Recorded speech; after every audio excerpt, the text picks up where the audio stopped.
గజం భూమి కేవలం 5,000తో 605 గజాల భూమిలో 630 స్క్వేర్ ఫీట్ సింప్లెక్స్ హౌస్ కేవలం 36 లక్షలు మాత్రమే.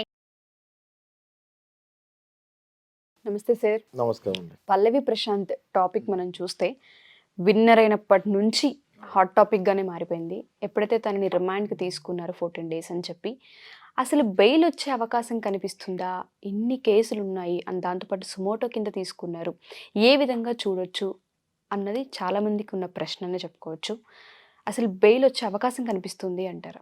బెయిల్ ఖచ్చితంగా వస్తుందండి, బట్ ఎప్పుడు వస్తుంది అన్నది చెప్పలేము. అదే అంటే డిలే ఎందుకు అవుతుంది అంటారు? లేట్ అవడానికి కారణాలు ఏంటి అసలు? కొంచెం డిలే అవుతానికి కారణం ఏంటి అంటే ఈయన లోపల ఉంటాము, ప్లస్ ఈయన కొంచెం ఎకనామికలీ వీకర్ సెక్షన్కి చెందుతాం కాబట్టి వీళ్ళ ఫాదర్ అది చూస్తే వీడియోస్లో చూస్తే వాళ్ళకు కొంచెం ఎవరిని అప్రోచ్ అవ్వాలి, ఎట్లా అప్రోచ్ అవ్వాలి, లీగల్ ప్రాసెస్ ఏంటి అన్నది క్వాలిఫైడ్ కాదు కాబట్టి, ప్లస్ కొంచెం పువర్ పీపుల్ కాబట్టి ఎవరిని అప్రోచ్ అవ్వాలి, ఎట్లా అప్రోచ్ అవ్వాలి అనేసరికి వాళ్ళ ఫాదర్కి కొంచెం టైం పట్టుంటుంది. ఆ తర్వాత మన అడ్వకేట్స్ కొంతమంది ఇనిషియేట్ చేసుకొని వెళ్తాం జరిగింది. ఆ క్రమంలో డెఫినెట్గా లేట్ అయింది. నెంబర్ 1 ఈజ్ అడ్వకేట్ అపాయింట్ చేసుకుంటాం విషయంలోనే కన్ఫ్యూజన్, డిలే 2 అయినాయి. సెకండ్ థింగ్, వీళ్ళు ఫస్ట్ బెయిల్ నిన్న అప్లై చేస్తాం జరిగిందని విన్నా నేను, బట్ అది కూడా మళ్ళీ ఇవాళకి పోస్ట్పోన్ చేశారు వేరే నాంపల్లి కోర్టుకి అని విన్నా నేను. సో బెయిల్ ప్రాసెస్ జనరల్గా ఎలా ఉంటుందంటే ఉషా గారు, some times if the judge feels that it is okay, వదిలేయచ్చు పర్వాలేదు అనుకుంటే ఇస్తారు. జడ్జి గారి డిస్క్రిషన్ అండి, complete it is judges discretion. So దీన్ని గెస్ అంటే ఇప్పుడు నా ప్రకారం నేను వస్తుంది అని చెప్తాను, కొంతమంది రాదు అని చెప్పొచ్చు. అయితే ఒకటి కాంక్రీట్గా నేను కూడా ఏం చెప్పగలుగుతా అంటే బెయిల్ 100% వస్తుంది, కానీ ఫస్ట్ టైం అప్లై చేసినప్పుడు వస్తుందా, సెకండ్ టైం అప్లై చేసినప్పుడు వస్తుందా, థర్డ్ టైం అప్లై చేసినప్పుడు వస్తుందా అన్నది ఎవరు చెప్పలేరు. అది ఎవరైతే బెంచ్ మీద ఆ జడ్జి గారు ఉంటారో అది ఆయన ఇష్టం. ఆయనకి కరెక్ట్గా ఇవ్వాలి అన్నీ ఓకే పర్వాలేదు అనుకుంటే ఇస్తారు, లేదు అనుకుంటే ఆగుతారు. జడ్జి గారి డిస్క్రిప్షన్ ఒకటి, ఇంకోటి వాదించే అడ్వకేట్ నైపుణ్యము, అది ఇది ఈక్వల్గా ఉంటుందండి. బట్ ఈ రెండింటి మీద డిపెండ్ అయి ఉంటుంది బెయిల్ వస్తుందా రాదా అన్నట్టు. అప్పుడప్పుడు ఈజీగా వచ్చే బెయిల్ కూడా సరిగ్గా వాదించకపోతే రాదు. అప్పుడప్పుడు జడ్జి గారు కొంచెం ఇవ్వకూడదు అప్పుడే అనుకున్న అడ్వకేట్ నైపుణ్యం వల్ల కన్విన్స్ చేసి బెయిల్ తెప్పించే ఛాన్సెస్ కూడా ఉంటాయి. సో ఇది బేసిక్గా ఏంటి అంటే ఇప్పుడు నన్ను అడిగితే నేను రావాలి అని చెప్తాను. ఫస్ట్ టైం అన్నది కొంచెం డౌట్ఫుల్గానే ఉంది బెయిల్, సెకండ్ బెయిల్కి కంపల్సరీ వస్తుందని నేను అనుకుంటున్నాను, వచ్చే అవకాశం ఉంటుందని నేను అనుకుంటున్నాను. ఒకటి ఏంటంటే బెయిల్ రాకపోవడానికి చాలా కారణాలు ఉన్నాయని చాలా మంది బయట మాట్లాడడం జరుగుతుంది. యాజ్ ఏ అడ్వకేట్గా మీరు విన్నది ఏంటి? లేట్ అవ్వడానికి బయట కారణాలు ఏమన్నా ఇంపాక్ట్ చూపిస్తున్నాయి అనుకోవచ్చు అంటారా ఈ కేసు? పబ్లిక్ ప్రెషర్ ఎక్కువ ఉందండి. ఇప్పుడు Pallavi Prashanth fans, Bigg Boss fans వాళ్ళందరూ సపోర్ట్ చేస్తూ ఉండొచ్చు ఈయనకి. ఇన్ జనరల్గా ఇది nuisance case and prevention of public damages, ఈ రైట్ సెక్షన్స్, నిన్న మనం సెక్షన్స్ గురించి మాట్లాడుకున్నాం.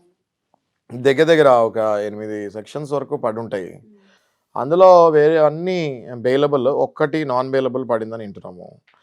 ఈ ఒక్కటి నాన్ బెయిలబుల్ పడకుండా ఉంటే అసలు జైలుకే తీసుకెళ్లే వాళ్ళు కాదు. ఇప్పుడు మీరు అడిగిన క్వశ్చన్ ఏంటి అంటే డిలే అవుతానికి రీజన్ ఏంటి అని అడుగుతున్నారు. ఇది కొంచెం హై ప్రొఫైల్ కేసులో లో ప్రొఫైల్ వ్యక్తి ఉన్నాడు. కేసు ఏమో హై ప్రొఫైల్, ఆ వ్యక్తి ఏమో లో ప్రొఫైల్. ఓకే, జనరల్గా ఏమవుతుంది, ఇప్పుడు హై ప్రొఫైల్ అంటే పెద్ద పెద్ద అడ్వకేట్స్ని పెట్టుకుంటారు. ఓకే, వాళ్ళ టాలెంట్ వేరే ఉంటుంది. ఓకే, అలా అని చెప్పి ఇందులో ఉన్న అడ్వకేట్స్ టాలెంట్ లేదని చెప్పట్లేదు నేను. ఇందులో ఉన్న అడ్వకేట్స్ చాలా మంచోళ్ళు కాబట్టి డబ్బులు తీసుకోకుండా వాలంటరీగా కేసు తీసుకున్నారు. సో వీళ్ళు కేసు వాలంటరీగా తీసుకున్నారు కాబట్టి వాళ్ళు ముందుకెళ్ళి ఆ కేసు తీసుకుంటానికి టైం పట్టింది. సో అడ్వకేట్స్లో every one will have their own talent. So case తీసుకుంటమే లేట్ జరిగిందని నేను అనుకుంటున్నాను. ఒకవేళ కేసు తీసుకున్న తర్వాత ఇంకో పాయింట్ ఏంటంటే, ఇప్పుడు ఎవరైతే అడ్వకేట్ ఈ కేసు తీసుకున్నారో ఆయన ఇంటర్వ్యూ చూస్తే ఎఫ్ఐఆర్ ఇవ్వలేదని చెప్తున్నాడు. అదొక కారణం. ఓకే, ఎఫ్ఐఆర్ఏ ఇవ్వకపోతే అసలు మనకు అందులో ఏం సెక్షన్లో పడ్డాయో తెలియకపోతే మనం బెయిల్ ఎలా అప్లై చేస్తాము? సో ఎఫ్ఐఆర్ కూడా డిలే అయింది. ఆయన డైరెక్ట్గా మీడియాలో చెప్పాడు, ఎఫ్ఐఆర్ ఇవ్వలేదు, 24 hours అయిపోయింది, అది ఆన్లైన్ అప్డేట్ అవ్వలేదు, అట్లా చెప్తాం జరిగింది. సో అది కూడా ఒక రీజన్ అండి బెయిల్ డిలే అవుతానికి. నెక్స్ట్ వాలంటరీగా అడ్వకేట్స్ వెళ్ళేసరికి ఆబ్వియస్గా కొంచెం డిలే అవుతుంది కదా, అవును. ఇది ఒకటి. ఇంకొకటి పబ్లిక్లో సింపతి ఎంత ఉందో పల్లవి ప్రశాంత్ ఫ్యాన్స్కి, at the same time Pallavi Prashanth fans ఒక్కళ్ళే పబ్లిక్ కాదు కదా. ఇప్పుడు బిగ్ బాస్ షో చూడని వాళ్ళు కొన్ని కోట్ల మంది ఉన్నారు. ఓకే, వాళ్ళకి ఇదంతా న్యూసెన్స్ అనిపిస్తుంది కదా. తక్కువ బెయిల్ వచ్చేస్తే ఏంటిది ఇంత రాద్ధాంతం చేస్తారు, అప్పుడే బెయిల్ వచ్చిందన్న ఫీల్ అవుతారు. సో అనేక ప్రెషర్లు ఉంటాయండి. ఓకే, అప్పుడప్పుడు ఇలాంటి కేసెస్లోనే ఆనరబుల్ జడ్జెస్ కానివ్వండి, లేకపోతే కొంతమంది సీనియర్ అఫీషియల్స్ కానీ పబ్లిక్కి లెసన్ లాగా వెళ్ళాలి అన్నప్పుడు ఇట్లాంటి కేసెస్నే పబ్లిక్ మీద యూజ్ చేయాల్సి వస్తుంది. సో అనేక కారణాలు ఉంటాయండి బెయిల్ వస్తానికి, బెయిల్ రాకపోతానికి. టెక్నికల్గా అనేక కారణాలు ఉంటాయి. ఇప్పుడు నా వైపు అడిగితే ఖచ్చితంగా రావాలంట నేను, ఎందుకంటే నాకు తెలుసు ఏ గ్రౌండ్స్ మీద వెళ్ళాలి ఏంటి అన్నది. నేను కన్విన్స్ చేయగలుగుతా అన్న కాన్ఫిడెన్స్ నాకు ఉంది. కానీ అప్పుడు కూడా రాకపోవచ్చు, కానీ నేను పాజిటివ్గా వెళ్తాను, నాకు వస్తుంది అనుకుని నేను వెళ్తాను.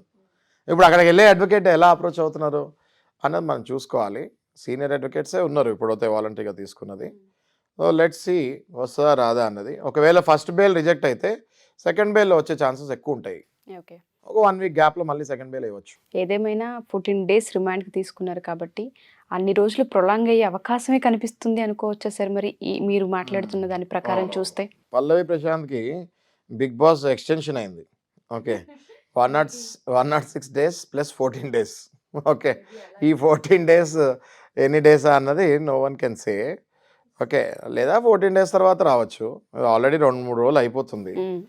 సో ఆయన పల్లవి ప్రశాంత్కి బిగ్ బాస్ ఎక్స్టెన్షన్ అయిందని చెప్పుకోవచ్చు. అసలు బిగ్ బాస్ గురించి ఇంకెవరు మాట్లాడేవాళ్ళు కాదు మొన్నటితోటి, కానీ అది ఎక్స్టెన్షన్ అవుతుంది. ఏదేమైనా సరే సార్, ఒక విన్నర్గా బయటకు వచ్చిన అతను అదే కప్ తీసుకుని మళ్ళీ జైలుకి వెళ్ళాల్సిన ఆ దాఖలాలు ఎక్కడా లేదు. ఇక్కడ అసలు ఈ రియాలిటీ షోలోనే ఎక్కడ లేదు. ఇప్పుడు ఎటువంటి కేసులు ఫైల్ అయింది లేదు, అందులో జైలుకి వెళ్ళింది కూడా ఎక్కడ లేదు. ఈ రికార్డ్ బ్రేక్. అబ్బాయి అది కూడా ఒక కామన్ మ్యాన్ విషయంలోనే జరగడం అనేది ఒక్కసారిగా అలర్ట్ చేస్తుందని అనుకోవాలి జనాలని. Correct. సో బెయిల్ రావాలనే కోరుకుందాం మనం కూడా.